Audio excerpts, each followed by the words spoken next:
Il y a quelqu'un? Je cherche Madame Jabotinsky. Oh, quelqu'un ici? Une voix impérieuse en yiddish, impatiente. Vladimir passe la tête par la fenêtre. Une charrette, tirée par une haridelle. Un jeune juif, un étudiant plutôt qu'un marchand, qui tient les rênes, et recommence à hurler. Oh, quelqu'un? Vous lui voulez quoi, Madame Jabotinsky? Ah, enfin, une réponse. Je lui livre des graines et des semences. Vous êtes son commis? Non, son fils. Je vais réceptionner. Ma mère a dû s'absenter. Mazel tov. Vladimir ouvre la boutique, trimballe les sacs de semences à l'intérieur. Signe la facture. Ah, vous venez de chez Bronstein. Je suis le fils Bronstein. Eh ben, c'est la journée des fils. Vous venez de Yanovka, je sais, ce n'est pas tout près. Vous parlez, je suis parti à l'aube. Mon pauvre vieux, mais alors vous avez faim et soif? Ben, oui. Entrez, buvez déjà un peu de thé. Merci. Dans la boutique de Hava, il fait frais. Le jeune Bronstein se laisse tomber sur une chaise. Vladimir demande. À la juive ou à la russe le thé? À la russe. Vous buvez encore ça, le thé juif? Bof, quand j'ai affaire à des juifs. Les deux garçons éclatent de rire. Je m'appelle Lev Davidovitch, dit Bronstein en tendant la main. Il a parlé en russe. Moi, c'est Vladimir Yevgenievitch. Enchanté. Étudiant? Presque.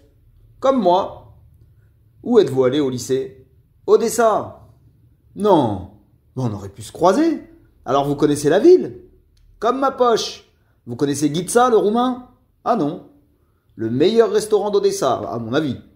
Sauf si vous mangez cachère. Pas vraiment. Ma mère est très cachère. Moi, j'aime bien faire du tourisme. Je vous emmène? C'est près du port. Pas de tralala, pas de banquette tendue de velours rouge, mais de la vraie cuisine.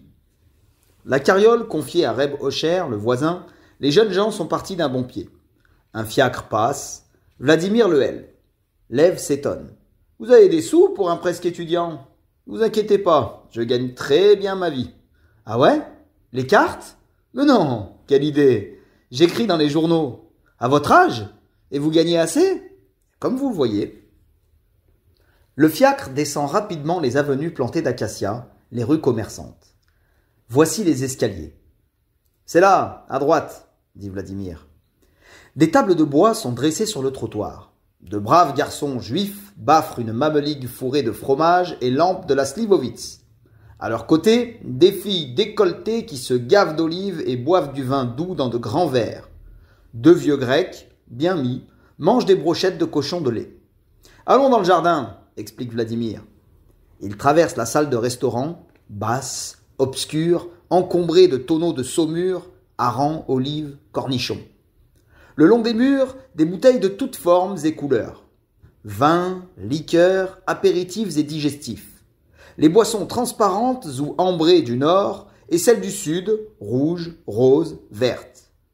Mais c'est en effet dans le jardin que les choses se passent. Sous les treilles et les arbres fruitiers, des rangées de petites tables couvertes de nappes blanches. Deux petites bessarabiennes, 16 ans, apportent les plats et rient aux éclats. Beaucoup de monde. Des barbes noires, grises, rousses, des chapeaux melons et des casquettes. Quelques femmes au statut incertain, la voilette relevée sur un minois retroussé. La belle vie, quoi, admet Lev. Alors dis-moi, Vladimir, on peut se tutoyer? Si tu veux, dit celui-ci en rejetant sa tête en arrière. L'université, pourquoi faire? Pour vivre la vie d'un homme et pas celle d'un chien. Bien dit. Mais je connais des dizaines de diplômés de l'université qui vivent comme des chiens eux aussi. Oui, pour te dire la vérité, je ne me vois pas demain dans la peau d'un avocat de la rue Richelieu.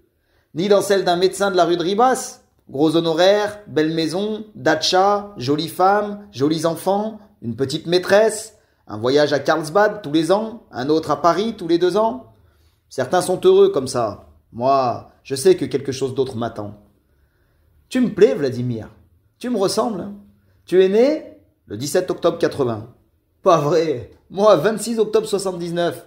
Et bien sûr, tu as toujours été le premier de ta classe. À peu près. Comme moi. Mon père n'en finit pas de pester contre le numerus clausus. Moi, je m'en fous. La vraie barrière, c'est entre ceux qui ont un cerveau et ceux qui n'en ont pas. Et comme la plupart des juifs en ont un. Si fait, Lev Davidovitch. Alors toi, l'université, pourquoi faire? Les petites Bessarabiennes demandent à messieurs les étudiants ce qu'ils désirent. Tu me conseilles? Demande Lev. C'est bien simple. Guide ça à tout. Les 3 caviars, noir d'esturgeon, rouge de saumon, vert de carpe, des poissons salés, fumés, marinés, en gelée, en matelote, des saucisses d'oie, du jambon d'ours, des langues de bœuf fumées, la siorbe, soupe turque aux abats, le borsch aux betteraves, à l'oseille, au blé, des crêpes, des feuilletés. Ah, et puis les aubergines. L'imam Baïldi de Constantinople, la purée d'aubergine à l'ail, façon moldave, le pilaf de mouton aux aubergines et au citron confit, façon persane. Cela dit, moi je prendrais les petits maquereaux au vinaigre. Et puis un pilaf, voilà. Moi, une siorbe et du jambon d'ours. Et à boire, du vin. Lev Davidovitch raconte sa vie.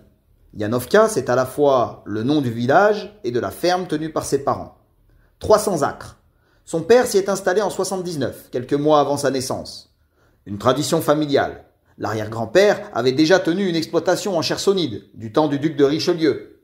Encore faut-il se faire à cette vie. Des champs de blé à perte de vue, ou des prés pour les moutons. La poste à 15 verstes. Le train à 22. Le médecin, une journée ou une nuit de carriole. Pas de journaux, bien sûr.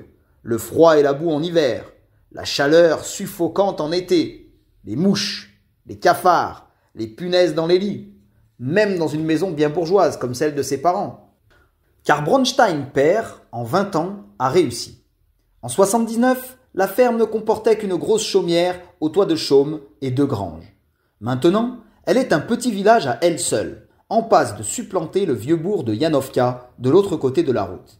Il y a des étables, des écuries, une porcherie, des poulaillers, des granges modernes, des silos, des remises pour les machines agricoles, un moulin, où les paysans non-juifs des environs apportent leurs grains, des logements pour les ouvriers, engagés à la saison, une cuisine pour les nourrir. Vous élevez des cochons, sourit Vladimir, pas courant chez les juifs. Lev explique que son père est un capitaliste agricole. Il investit, il produit, il réalise un bénéfice. Le cochon se vend, il en fait, même s'il n'en mange pas. Juif il est, juif il reste. Tu as fait ta bar mitzvah? Bien sûr.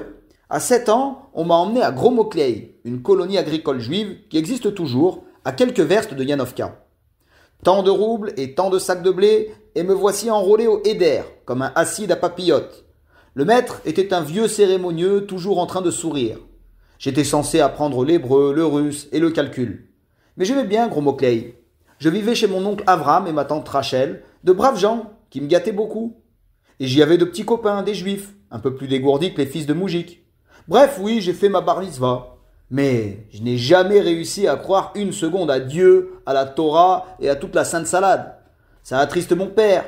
Il élève des cochons, mais il se sent juif. Et pour lui, Dieu, c'est une évidence. Quant à ma mère, n'en parlons pas. Elle refuse de monter dans une voiture le Shabbat, même si elle est malade. Et toi, tu te sens juif aussi? Ou juif quand même? Moi, je m'en moque. C'est le passé tout ça. Nous vivons en Russie, nous sommes russes.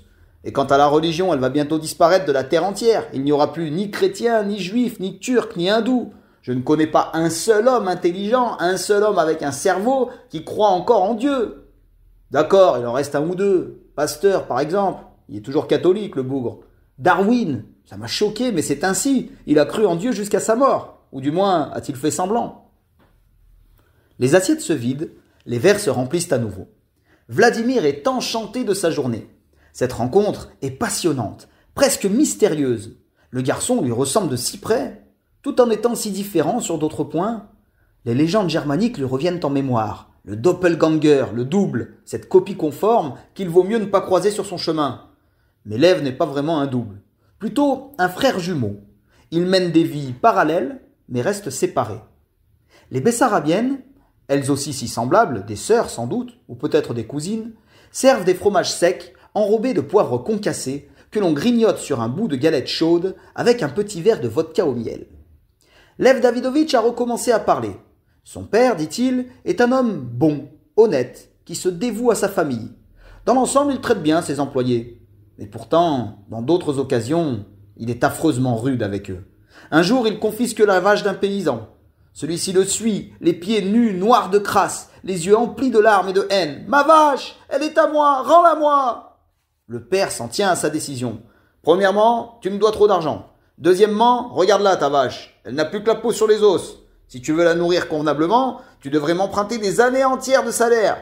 Il est plus sage que je la garde. » Il en va de même les jours de paye. Lev tient les comptes, assis à côté de son père. Les employés et les commis défilent un à un. Leur salaire est maigre. Le père retient le prix d'un outil cassé, d'un sac de semences perdu. Ils baissent la tête et s'en vont avec ce qui leur reste. Mon père est bon, il croit en Dieu, et pourtant, il les assassine. Alors qu'en est-il des seigneurs et des bourgeois qui possèdent la Russie? Ils se croient bons et pourtant ils assassinent un peuple entier. Ce n'est pas l'individu qui compte, mais la classe. Je pense un peu la même chose à propos de l'antisémitisme, dit Vladimir. Ah oui? Dit Lev. Nos publicistes libéraux se trompent quand ils décrivent les antisémites comme de méchants hommes. Certains le sont, mais d'autres ne le sont pas. Ou plutôt, il y a d'un côté l'antisémitisme des gens, qui dérive en effet bien souvent de la méchanceté personnelle, de la dureté de cœur, du préjugé, et de l'autre l'antisémitisme des choses. Il est normal qu'un peuple ne tolère pas de minorité dans son sein, que les États cherchent à assimiler leurs juifs ou à les convertir. Quand les juifs avaient leur État, c'est ce qu'ils faisaient aussi. Donc tu es pour l'assimilation? Non, pas vraiment. Tu n'es pas logique avec toi-même. Tu voudrais que les juifs restent juifs afin d'être en but à l'antisémitisme normal. Je crois, Lev Davidovitch, qu'un peuple est un peuple. Il y a des Russes, il y a des Juifs, il y a des Polonais, c'est un fait. Chaque peuple veut vivre, exister en tant que tel. Chaque homme veut reprendre l'héritage de ses parents.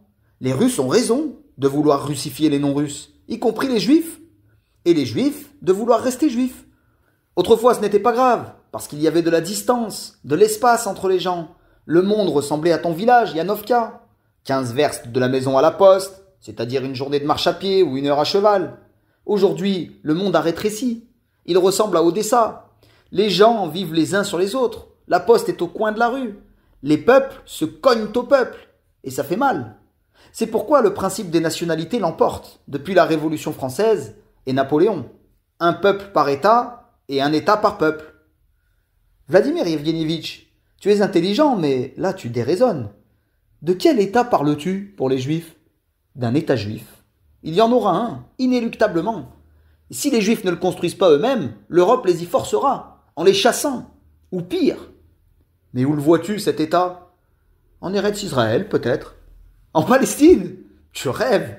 Non, Vladimir Yevgenievitch. Notre seul avenir est de devenir entièrement russe et d'utiliser notre expérience historique de juifs pour aider la Russie à faire la révolution.